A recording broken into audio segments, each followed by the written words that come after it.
और जो मेरापन है इसे ममता कहते हैं। ममता जब गुरुदेव हमें इष्ट मंत्र देते हैं और इष्ट मंत्र का जाप होता है तो ममता इष्ट से हो जाती है। अहंकार का समन गुरुदेव की सेवा से, गुरुदेव की आज्ञा पालन करने से और मंत्र जप से, नाम जप से ममता प्रभु के चरणों में हो जाती है।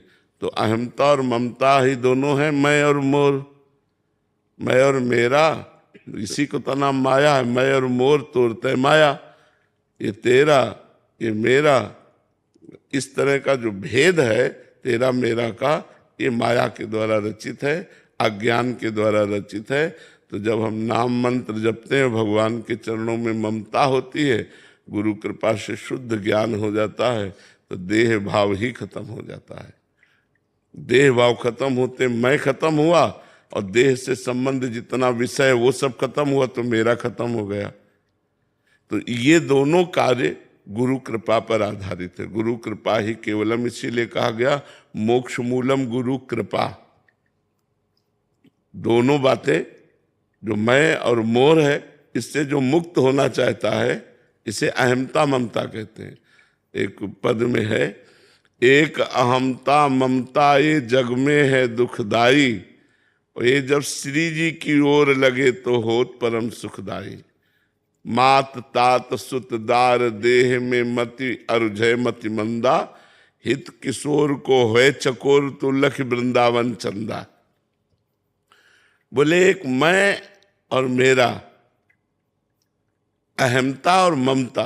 अहमता मैं और मेरा, ये मेरा भाई, ये मेरा पति, ये मेरा पुत्र, ये मेरा पत्नी, ये मेरा माँ, ये मेरा बाप, ये मेरी जमीन, ये मेरा।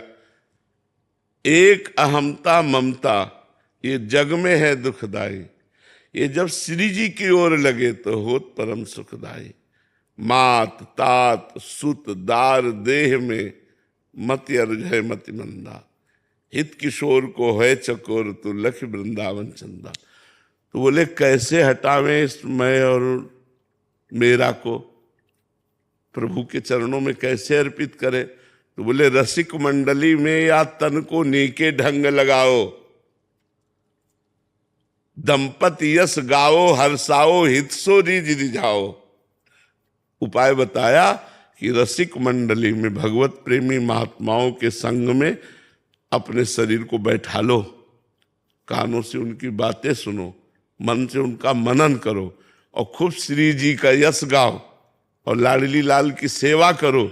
इससे से तुम्हारा अहंकार और तुम्हारा ममता ये सब प्रभु के चरणों में समर्पित हो जाएगी, जो अहमता ममता है। रसिक मंडली में या तन को नीके ढंग लगाओ, दंपति यश गाओ हर्षाओ हितसो रिझ रिझाओ। देवन को दुर्लभ यह देही तैने सहज पाई, मन भाई निधि पाई फिर क्यों जान बूझ विसराई। देवताओं को भी दुर्लभ है मनुष्य देह, ऐसा मनुष्य देह प्राप्त करके जानबूझ करके आप गलत मार्ग में क्यों जा रहे हो? सही मार्ग में आओ। इस अहमता ममता को प्रिया प्रीतम के चरणों में समर्पित करो और वो होती गुरु कृपा से। गुरु कृपा ही केवलम। राधिका हरिणी देवी दासी, राधे राधे महाराज जी। महाराज जी, गुरु तत्व, भगवान तत्व और जीव तत्व में क्या भेद है? क्या जीव तत्व कभी गुरु तत्व को प्राप्त हो सकता है? हाँ, गुरु स्वरूप हो सकता है। जीव कहते हैं देहाभिमान स्वीकार करने के कारण, ईश वही देहाभिमान मुक्त। जो जीव वही शिव, जीव शिवा और शिव जीव। जो शिव है वही सर्वत्र व्याप्त है, अपने स्वरूप को ना जानने के कारण, देह भाव में आसक्त हो जाने के कारण उसे जीव कहा गया। वो जीव नहीं है, वो परमात्मा स्वरूप है। जब गुरु तत्व का हम वर्ण करते हैं हृदय से, वो गुरु तत्व ईश है, इष्ट ही है। इष्ट हमारी आत्मा है, आत्मा ही इष्ट है, इष्ट ही गुरु है। जब गुरु के द्वारा उपदेश प्राप्त करके साधना करके अहमता ममता का लय हो जाता है वो गुरु स्वरूप ही हो जाता है। शिष्य गुरु स्वरूप हो जाता है। आप सरिस चाहें सबकी ना, अपने समान सबको बना देते हैं। संतों का काम क्या है? अपने समान बना देना। पारसमणि और संत में अंतर है। पारसमणि सोना बना देती है, लेकिन संत संत बना देते हैं। हृदय से वो महात्मा हो जाता है। आप सरिस चाहे सबकी ना, तो गुरुदेव शिष्य को गुरु स्वरूप प्रदान कर देते हैं। तो इष्ट, गुरु और जीव, माया के कारण भेद है। माया हटने पर अभेद एक ही तत्व है, दूसरा कोई तत्व नहीं है। दिलीप तिवारी जी मुंबई से। श्री हरिवंश। श्री हरिवंश, गुरुदेव ये तत्व होता क्या है? क्या तत्व का और बोध कैसे हो हमें? तत्व जो सबका सार है, जो तत्व कहते हैं उसे सार कहते हैं। जो सबका सार है, हमारा, तुम्हारा, जड़ चैतन्य, पूरे जगत का जो सार है उसे तत्व कहते हैं। और वही परमात्मा है। सबका सार परमात्मा है। उसी परमात्मा की प्राप्ति के लिए मनुष्य जीवन मिला है।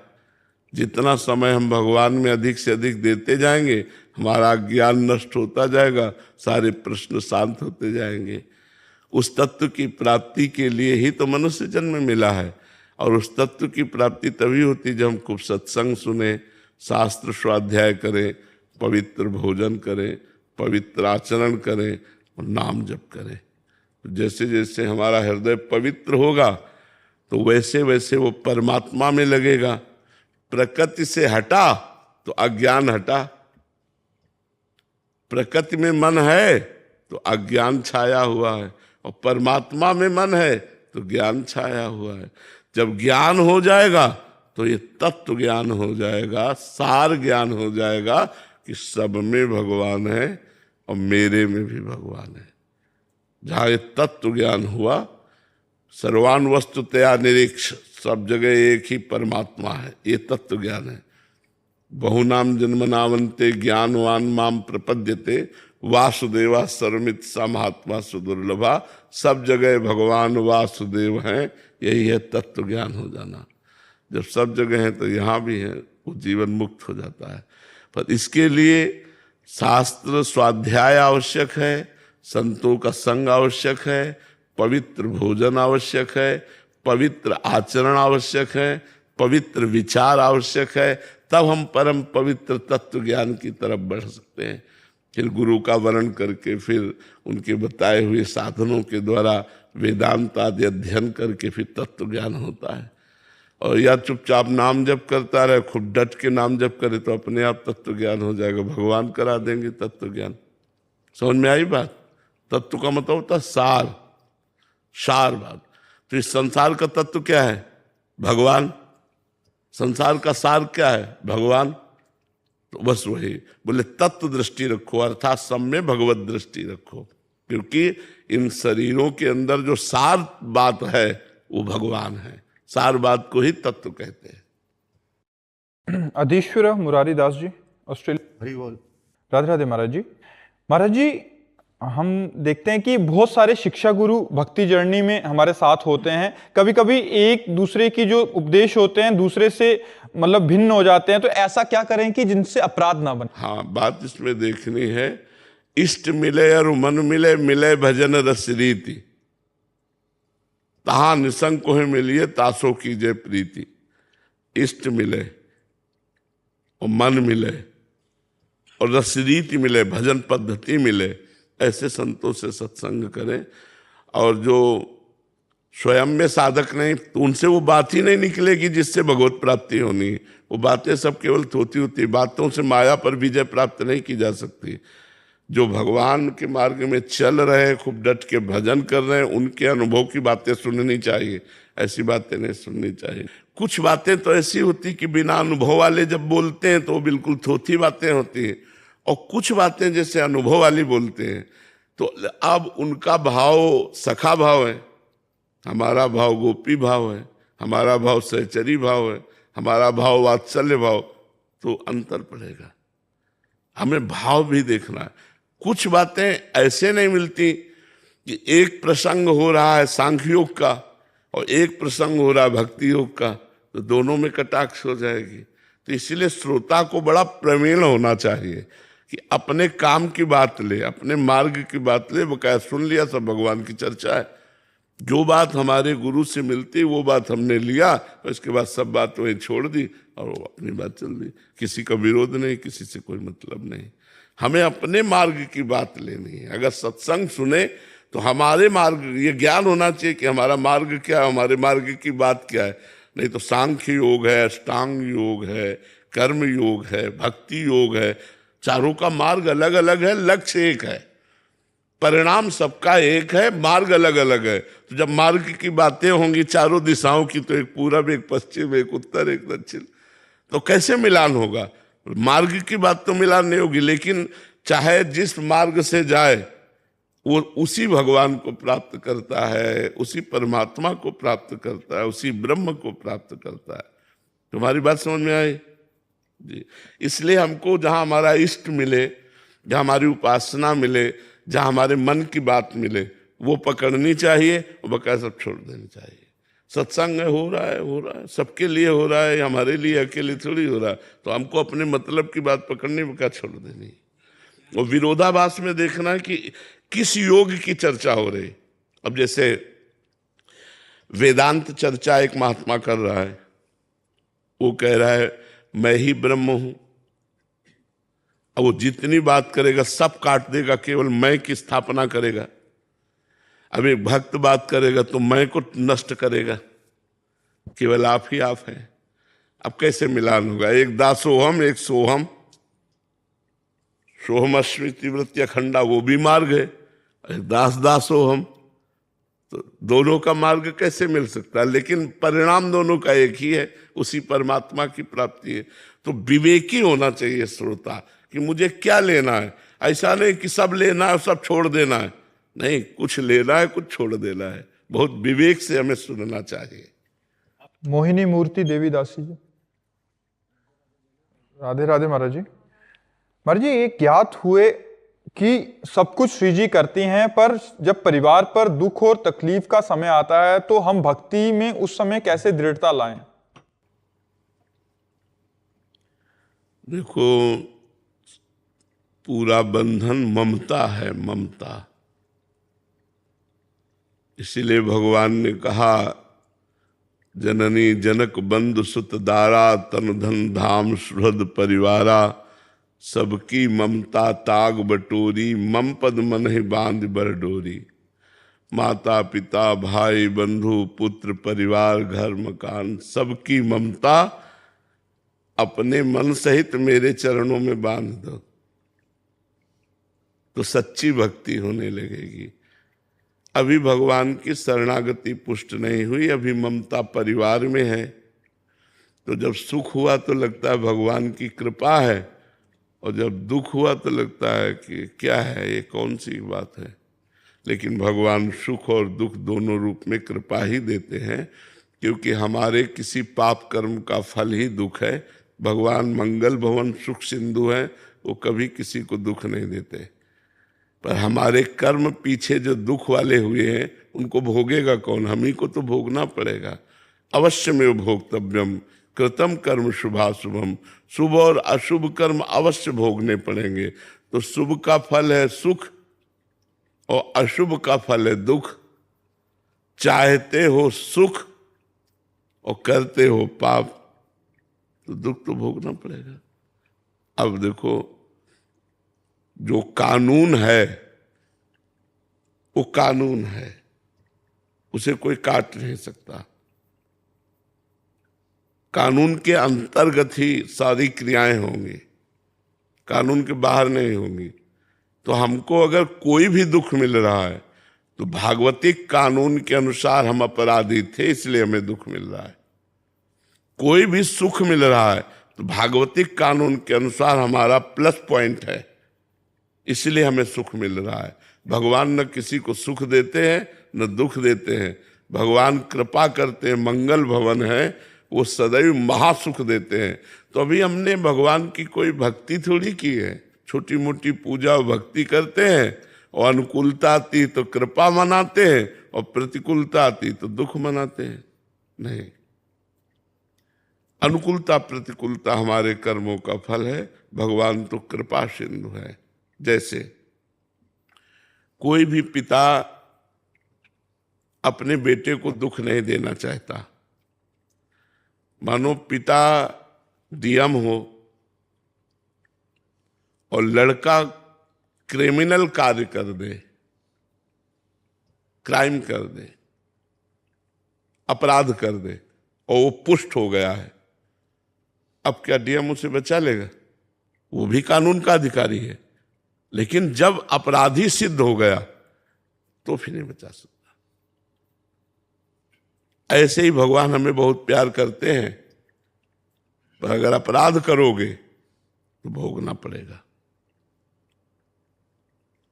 फिर मतलब तो ऐसे हमारा परम पिता परमात्मा बड़ा दयालु है, लेकिन जब हम ऐसे कर्म कर देते हैं तो फिर उसी के कानून में हमें दंड मिलने लगता है।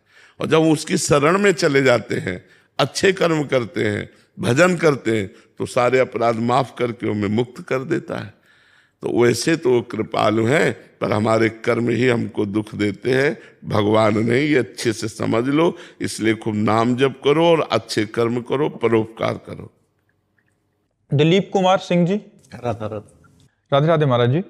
महाराज जी, मैं एक जिला न्यायाधीश हूं और अपने दायित्वों का निर्वहन भी कर रहा हूं। कभी कभी महाराज जी मुझे ऐसी परिस्थिति का अनुभव होता है जब मेरे मन को लगता है कि एक जो आगे अभियुक्त जिसे पुलिस एक गंभीर आरोप में आरोपित कर रही है, वास्तव में वो निर्दोष है, परंतु सभी गवाह और सबूत उसके विरुद्ध हैं। ऐसी परिस्थिति में महाराज जी कभी उनको दंड विधान करना पड़ता है, तो फिर मेरा मन में बहुत ऐसा लगता है कि ये कोई पाप तो नहीं बन गया मेरी कलम से।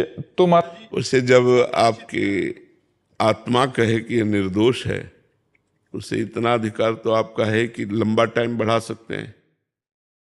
अच्छा, आप न्याय की वही करोगे जो सबूत है। जी जी, उसके खिलाफ बोल नहीं सकते आप। उसी के माध्यम से हमको करना पड़ा। उसी पर न्याय करना पड़ेगा। ऐसा बहुत परिस्थितियां आती हैं महाराज जी। हाँ, जैसे कोई गर्ल है, लड़की है, खड़ी होके कहती है, जबकि वो प्रॉपर्टी का विवाद होता है, कुछ अलग चीजें होती, बहुत, हाँ बिल्कुल, आरोप लगा देते हैं लोग।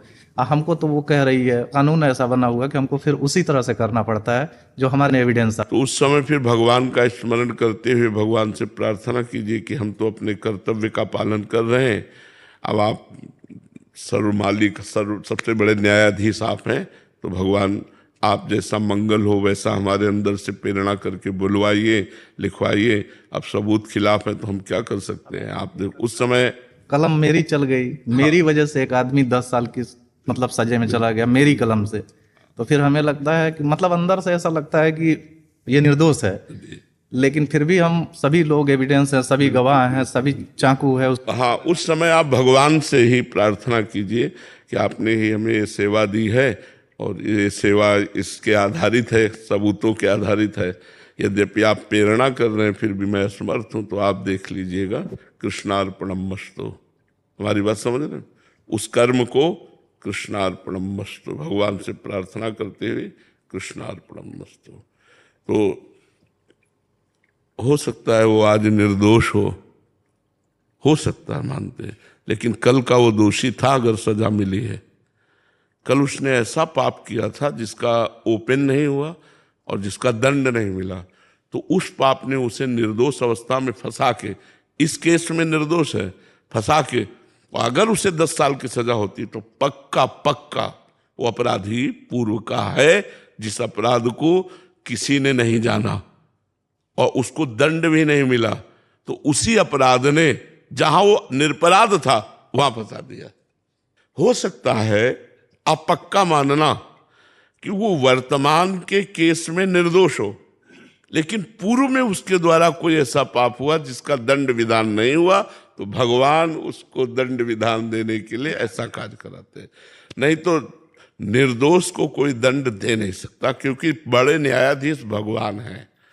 पक्का समझो, अगर उसको दंड मिल रहा है तो जरूर ना जरूर उसने कोई पाप किया है जो ओपन नहीं हुआ, उसका दंड मिल रहा है। तो आप भी थोड़ा साहसवान रहिए कि अब जो हो रहा है वो बड़े न्यायाधीश के द्वारा हो रहा है, मैं तो एक निमित्त मात्र हूं, वही करवा रहे हैं, ऐसी भावना रखिए और उस कर्म को कृष्णार्पणमस्तु कर दीजिए। ठीक है? हाँ, इससे नहीं बनोगे जो हम आपको बात कर रहे हैं। अगर ऐसा करोगे तो फिर उसमें नहीं, क्योंकि साक्ष्य जैसे मिलेंगे वैसे ही तो आप करोगे ना।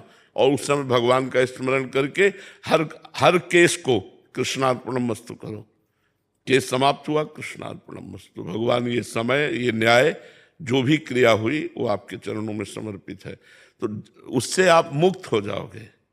वो करता तो भगवान है, आप एक निमित्त मात्र हो, जो लिखवाएंगे माइंड में बैठ करके वही होगा। तो उनको मानो, उनके आश्रित रहो, तो फिर इसका कोई दंड विधान नहीं होगा। देखो, ये सत्य की बात में हम कह रहे हैं। अब हम दूसरी बात कह रहे हैं कि जैसे आपको किसी ने अर्थ राशि दी, एक बात कह दूं, और आपको पता है निर्दोष है, अर्थ राशि देने वाला दोषी है, फिर आप अगर ऐसा करते हैं तो फिर आप अपराधी हैं।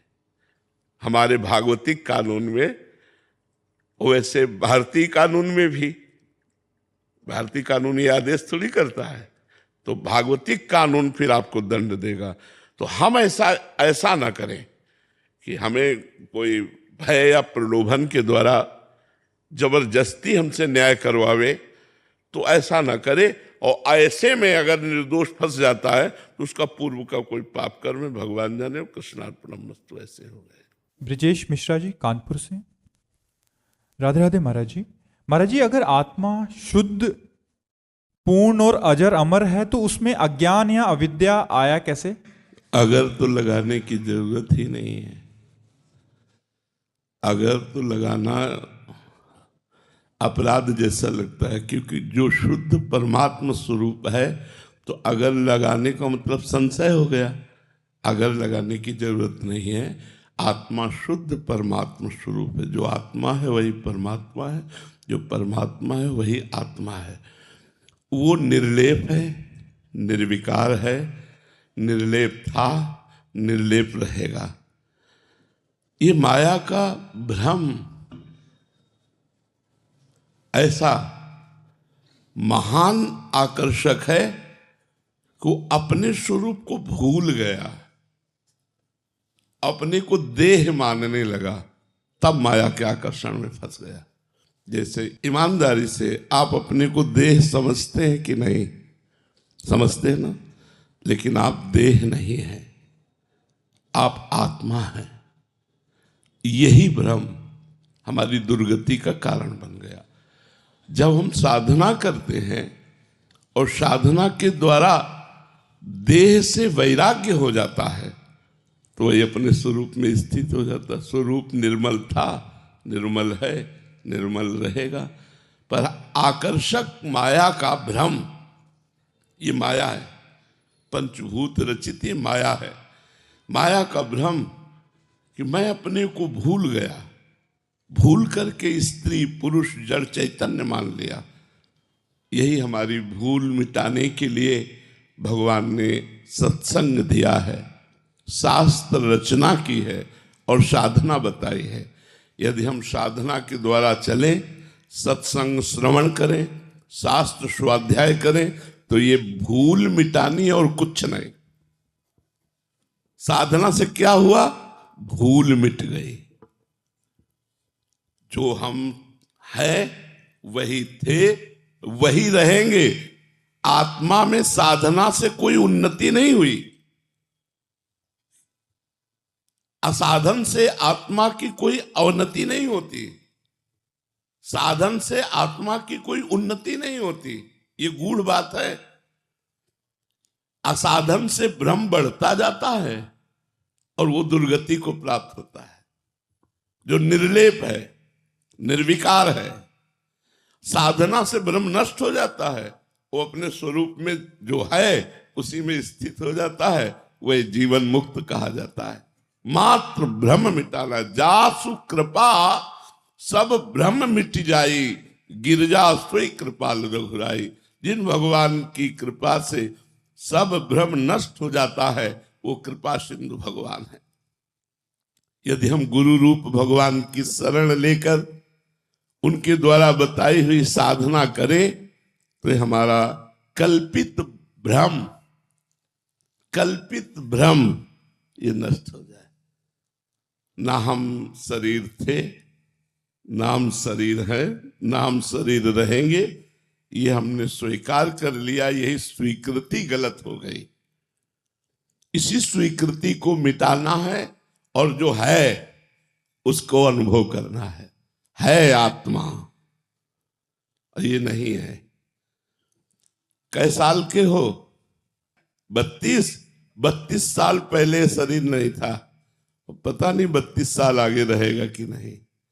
ये न था न रहेगा, तो बीच में है भी नहीं। जैसे स्वप्न में हम अपने को देखते हैं तो जागरण पर वो हम नहीं होते, ऐसे ही अज्ञान में जो हम अपने को देखते हैं तो ज्ञान होने पर वो हम नहीं रहते। वर्तमान में भी ये प्रतिपल नाश को ही प्राप्त हो रहा है शरीर। जैसे जलधारा के समीप जाने पर पहली दृष्टि जिस जल में पड़ी वो बह के तो न जाने कहां गया, लेकिन हम कहते हैं ये वही जल है। ऐसे जल प्रवाह की भांति हमारा जीवन प्रवाह प्रतिपल नाश की ओर जा रहा है। हमको सावधान होकर साधना के द्वारा इस मृत्यु पर विजय प्राप्त कर लेनी, अर्थात भ्रम को दूर कर देना है। खूब नाम जप करो, सत्संग सुनो, शास्त्रों का स्वाध्याय करो। यश सिंह जी प्रतापगढ़ से, गुरुजी आपके चरणों में कोटि कोटि प्रणाम। गुरुजी, किसी भी बुरे आदतों पर विजय प्राप्त करने के लिए दृढ़ संकल्प होना चाहिए या शरणागति ही इन दोनों में श्रेष्ठ क्या है? शरणागति, क्योंकि दृढ़ संकल्प शरणागति ही हो सकता है, विषयी पुरुष थोड़ी हो सकता है। कितने लोग कसम खाते हैं और कसम का निर्वाह कितने लोग करते हैं, लेकिन भक्त जब कसम खाता है फिर उसे आजीवन निर्वाह करने की सामर्थ्य भगवान से मिलती है।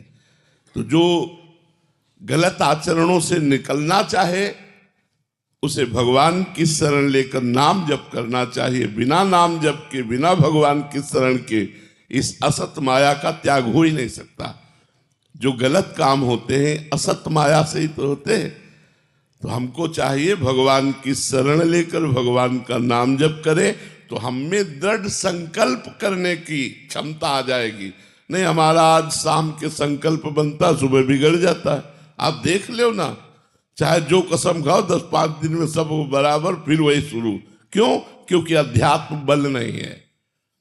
और अध्यात्म बल अगर प्रकट हो जाए तो फिर ये जिद पैदा हो जाए कि मर सकता हूं लेकिन ऐसा नहीं कर सकता। ये स्वभाव में आ जाएगा, मैं मर सकता हूं ऐसा नहीं हो सकता, कि जो मैंने छोड़ दिया उसे स्वीकार करूं, अब नहीं करूंगा। ये उसी में आ सकता है जो भगवान की शरण में है, जो भगवान का नाम जप करता है।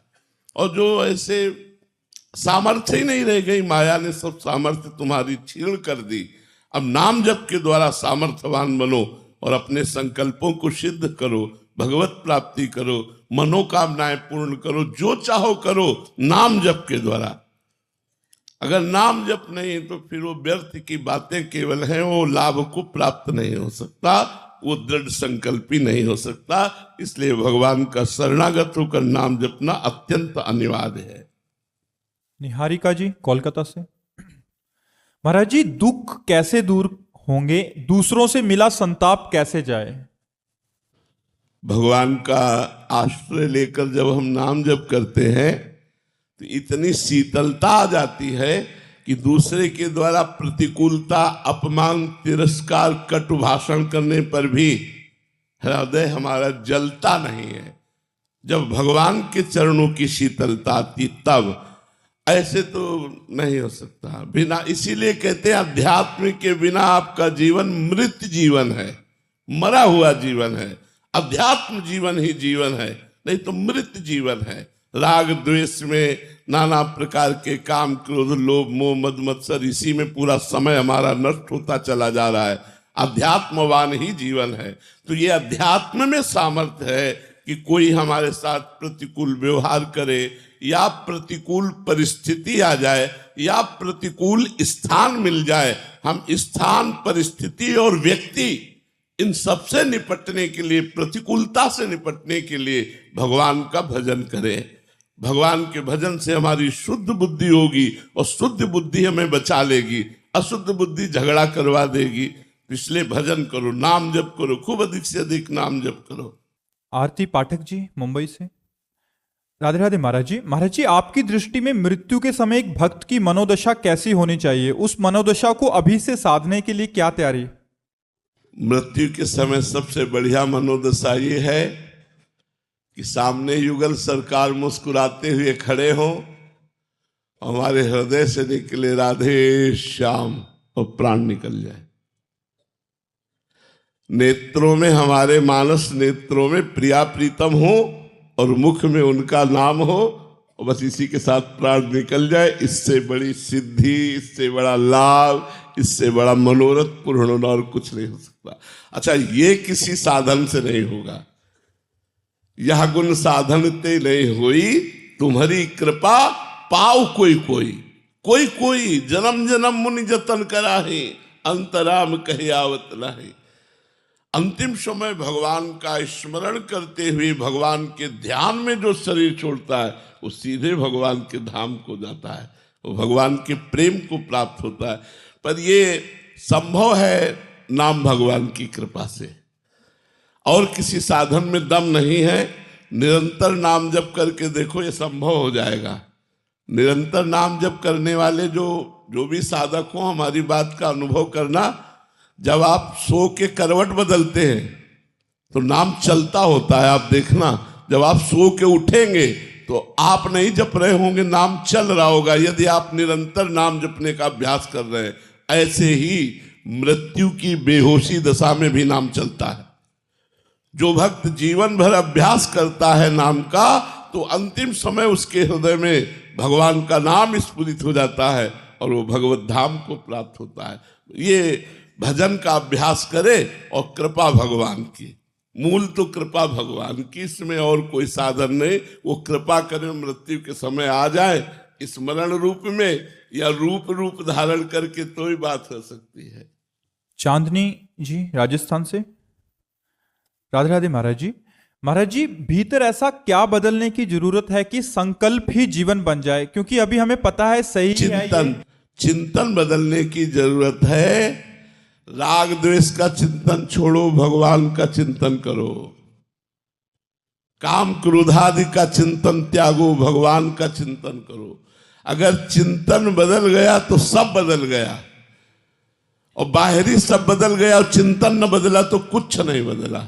अच्छा, आपने और कुछ नहीं बदला, पैंट शर्ट पहनते हो, गृहस्थी में हो, बाबूजी बन के रहते हो, लेकिन अंदर से आपने गलत चिंतन छोड़ दिया। केवल भगवान का चिंतन चल रहा, सब चिंतन, तो आप महात्मा हो और आपको भगवत प्राप्ति होगी। तो छोड़ना क्या है? संपूर्ण असत चिंतन। पकड़ना क्या है? भगवान का चिंतन। अगर हम सबसे बढ़िया बात पकड़ लें, राधा राधा राधा राधा राधा, सब कुछ आ जाएगा, सब कुछ आ जाएगा। आपसे सच्ची कहते हैं, आप हमारी बात पर विश्वास कीजिए। कक्षा 9 पढ़े, 9th साइंस साइड पास होकर हाई स्कूल में फार्म नहीं भरा और बाबा जी बन गए। और बचपन से गंगा किनारे घूमना, वस्त्र नहीं, भोजन नहीं, रहने का ठिकाना नहीं, सर्दी गर्मी बरसात सब कष्ट सहना। कभी किसी के सत्संग में ऐसे दूर से सुना हो तो बात अलग है, ना कोई शिक्षा दीक्षा व्याकरण या किसी सा। ये राधा नाम का चमत्कार है कि तुम बोलिए, कौन सा प्रश्न बोलोगे, प्रश्न पूरा होने के पहले उत्तर आपको तैयार रखा मिलेगा। ये हमारी विद्वता नहीं है, ये राधा रानी की कृपा है। हम तो पढ़े लिखे ही नहीं है, हम तो पढ़े लिखे गांव का कक्षा 9 का विद्यार्थी, आप बात करके देखो। और गंगा किनारे रहे, इसलिए हमारा किसी व्याकरणाचार्य या किसी महान से कोई संपर्क नहीं। हाँ, ब्रह्मबोध संपन्न महापुरुषों का दर्शन जो वीतराग परमहंस से उनके होते रहे, वही वृत्ति बढ़ती रही। तो आपको विद्वान होना है तो राधा राधा जपो, धनवान होना है तो राधा राधा जपो, और आपको भगवान होना है तो राधा राधा जपो।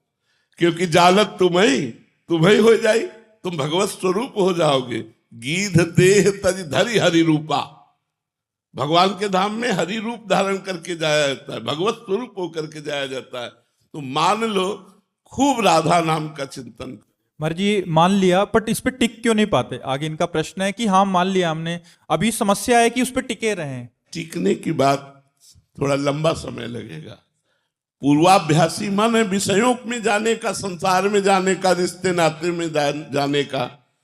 अब उसे सीधे भगवान में स्थित करेंगे तो अभ्यास में समय लगेगा। हम उसके जाने वाले अभ्यास को काट कर रोकने में बार बार लगाएंगे तो धीरे धीरे वो रुकने लगेगा। इसके लिए अभ्यास योग युक्तेन चेतसा नान्यगामिना, ऐसा अभ्यास करो कि तुम्हारा चित्त कहीं जाए ना, तो अभ्यास से जाएगा। आप राधा राधा जपते रहो, तुम्हारा मन अधीन हो जाएगा, तुम्हें चिंता करने की बात नहीं। नाम में इतने चुंबकीय तत्व है कि भगवान को आकर्षित कर लेता है, तो फिर सद्गुणों की क्या बात, दैवी संपदा की क्या बात। स्वयं भगवान उसके अधीन हो जाते हैं जिसके हृदय पर नाम चलता है। इसलिए नाम जप करके देखो, नाम जप करो, नाम चिंतन करो, यही सबसे ग्रहण योग्य बात है। आप सच्ची मानिए, जो हम नाम नाम चिल्ला रहे हैं, आप जप करके देख लीजिए। हरेर नाम हरेर नाम केवलम कलौ नास्तेव नास्तेव नास्तेव गति अन्यथा। कलयुग में और कोई गति नहीं है, नहीं है, नहीं है। भगवान का नाम क्या है? मंगल भवन अमंगल हारी, उमा सहित जय जपत पुरारी। भगवान मंगल भवन है।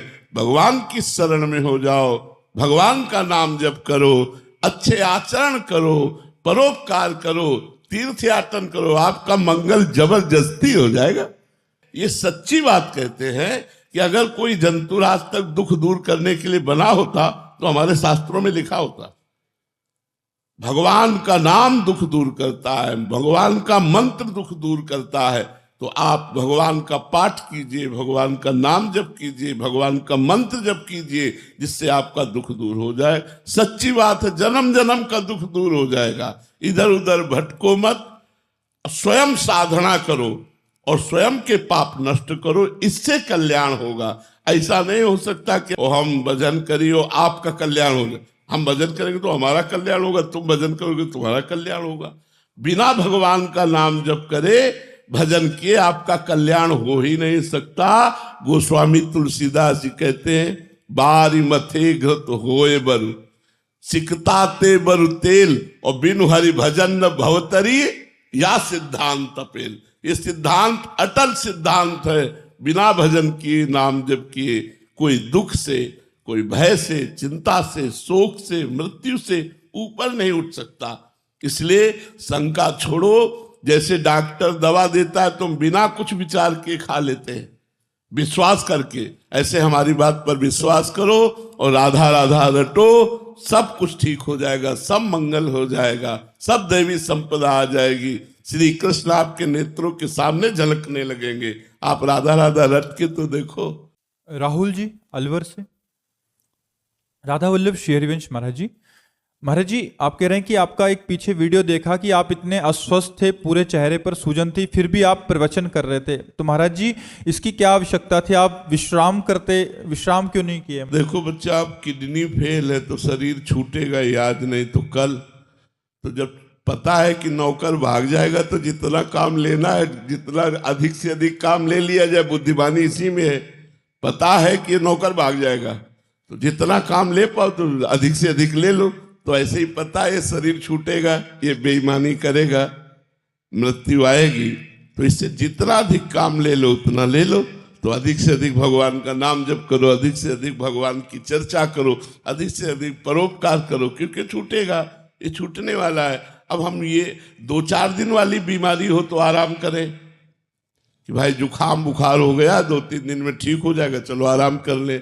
अब जब तक जीवन है तब तक डायलिसिस होगा। अब इस पे हम सत्संग रोक दे, एकांतिक रोक दे, भजन रोक दे, तो जीवन ही बर्बाद हो जाए। फिर ये बड़ी कृपा है कि भगवान हमसे प्रश्नोत्तर करवा रहे हैं, नहीं तो एकांत में पड़ा हुआ सड़ता रहे वो अच्छा। कि रोग है पर हम आपके बीच में बैठकर भगवत चर्चा करते तो हम भी आनंदित हो रहे और आप लोग भी आनंदित हो रहे, तो हमारा जीना सार्थक है। वो जीना किस काम का? माना कि हमारा अभ्यास पूर्व का भजन में लगाए रखेगा एकांत में, लेकिन उससे केवल मेरा कल्याण होगा। और ये जो हम कर रहे हैं इससे हजारों का कल्याण होगा, लाखों का कल्याण होगा। तो हमें बड़ा मतलब सुख है इस बात का प्रसन्नता है इस बात की कि मेरे किसी पाप कर्म के प्रभाव से मेरी किडनी फेल हुई। ये वंशानुगत रोग है, पॉलिसिस्ट किडनी। तो वो हमें पूर्व पाप के ही कारण तो मिला, लेकिन उस पाप ने जो हमारी किडनी फेल की वो इतना बलवान नहीं है कि वो हमारे भगवत भजन को रोक दे, हमारी भगवत साधना को रोक दे। इसीलिए डटे रहते हैं। तो ये केवल भगवान की, इसीलिए कहते नाम जप करो। हर प्रश्न का उत्तर नाम जप करो। नाम जप से आप बलवान बन जाओगे। जहां सब निर्बल हो जाते हैं वहां एक बल प्रकट होता है। सुनेरी मैंने निर्बल के बलराम। निर्बल का बल भगवान है, और जब भगवान का बल होता है तो चकाचक रहता है। अब सुबह से लगे, अभी थोड़ी लगे। हम रात के 1 बजे जग जाते हैं और 8 बज रहे। अच्छा, हमारी नौकरी में छुट्टी नहीं है। हर नौकरी में इतवार को तो छुट्टी है, कोई उत्सव को छुट्टी है, लेकिन हमारी 24 घंटा की ड्यूटी है। 1 मिनट मनोरंजन नहीं, 1 मिनट छुट्टी नहीं। ये भगवान की बड़ी कृपा है। तो हम सबसे यही प्रार्थना करते हैं कि दुखों से, अपमान से, चिंता से, भय से, शोक से, रोग से यदि मुक्त होना चाहते हो तो भगवान नाम में अपार सामर्थ्य, आप जप करके देख लो।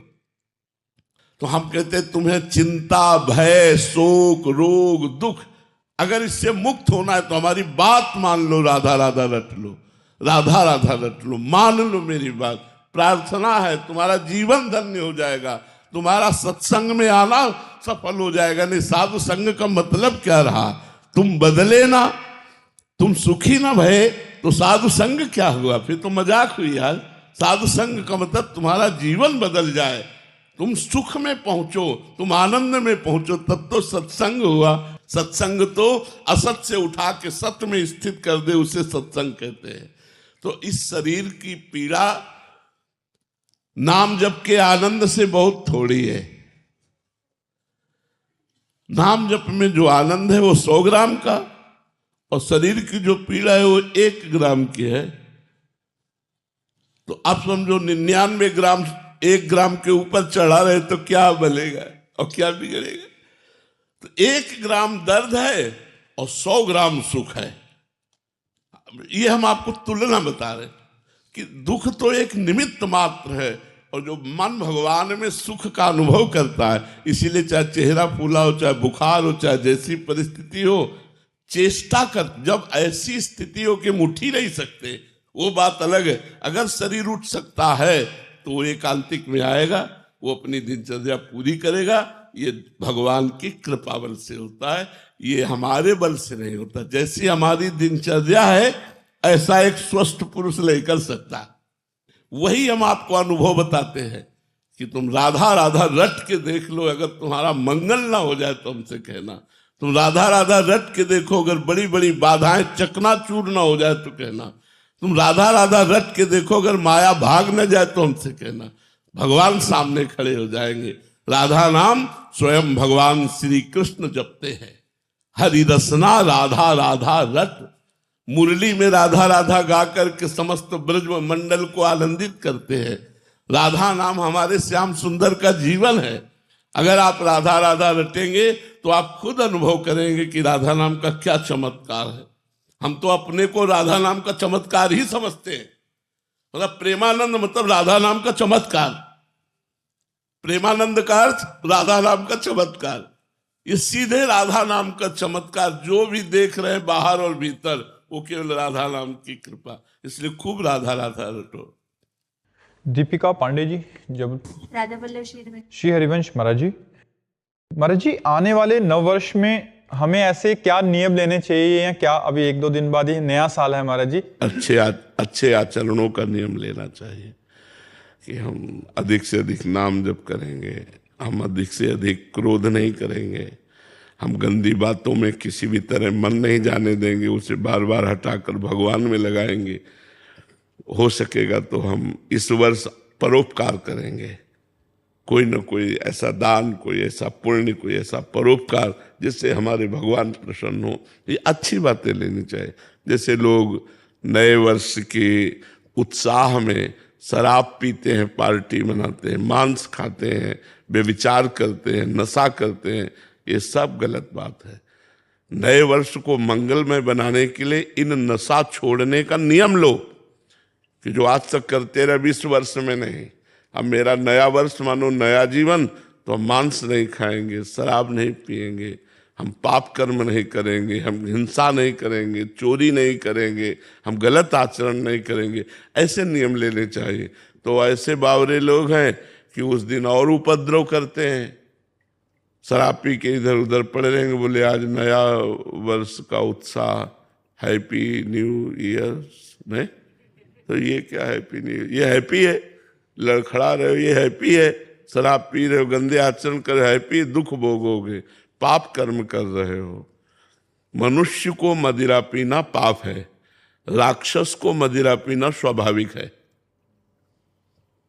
मनुष्य को पीना पाप है, राक्षस पिए तो उसकी बात अलग है, क्योंकि आजकल तो कहने लग गए हम तो राक्षस ही हैं, मतलब खुद ही कहने लग गए। तो आपके लिए दुर्गति भी पक्की है, नरक का रास्ता भी पक्का, इंतजार करो, फिर दुर्गति होगी, फिर दुर्गति होगी। कर्म बिगड़ जाएगा ना तो पड़े पड़े सड़ते हैं लोग, और जब पड़े रहोगे ना तो कोई प्यार से पानी भी देना नहीं चाहेगा।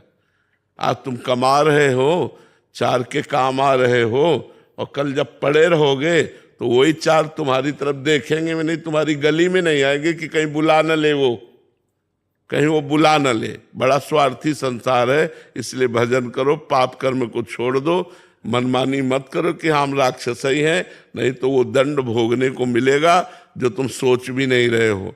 अनेक योनियों में अनेक प्रकार से दंड भोगना पड़ता, कोई मनुष्य योनि थोड़ी है। 83,99,999 योनियां और हैं जिनमें हमें दंड भोगना पड़ता है। महाराज जी, आपको देश विदेश में लोग सुनते हैं और काफ़ी मतलब आपके वचनामृत का पान करके अपने जीवन में एक निखार लेके आए हैं। महाराज जी, नया साल है, यद्यपि आपने अभी बोला ही है, फिर भी जो लोग आए हैं नए साल पे और जो लोग आपको सुन रहे हैं और जो एक उत्साह रखते हैं कि हमें भी जीवन में एक अपने जीवन में परिवर्तन लाना है, तो महाराज जी नए साल पे वो क्या ऐसा नियम लें? हम सबसे प्रार्थना करते हैं इस नए वर्ष के आगमन पर आप संकल्प ले कि आप कोई पापाचरण नहीं करेंगे।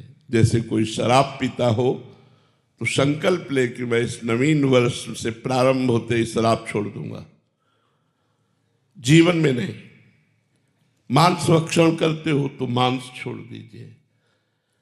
जो अगर पराई स्त्री से आप सहवास करने की इच्छा रखते हो तो उसको छोड़ दीजिए। आप किसी बुराई को छोड़ दीजिए। लेकिन लोग जो अज्ञान से ग्रसित हैं वो पार्टी मनाते हैं और इन्हीं बातों की पार्टी मनाते हैं। मदिरा पीना, मांस खाना, व्यभिचार करना, बोले new year, happy new year. ये हैप्पी वाले काम कर रहे हो, ये नरक वाले काम कर रहे हो, ये दुख वाले काम कर रहे हो, तुम्हारा पतन हो जाएगा इससे। इसलिए सबको प्रार्थना करके हम ये बात कहते हैं, अगर आप मान ले तो शराब पीना, मांस खाना, परस्त्री गमन करना, हिंसा करना, चोरी करना, ये सब नरक के रास्ते हैं।